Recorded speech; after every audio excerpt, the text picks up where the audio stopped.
Hello friends, let me introduce the semi-automatic vacuum capping machine to you.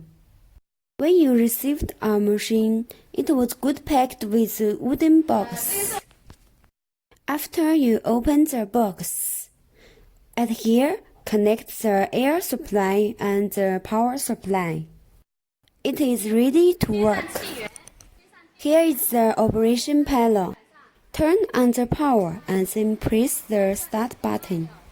Put the cap on the bottle and then put the bottle into the mold.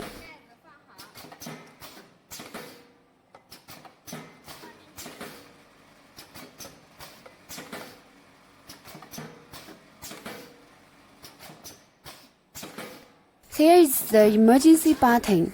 When an emergency occurs, you can press it. Perfect.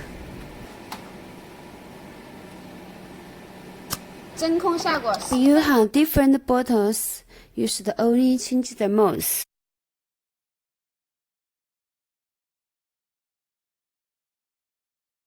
On the operation panel, here you can adjust the capping pressure.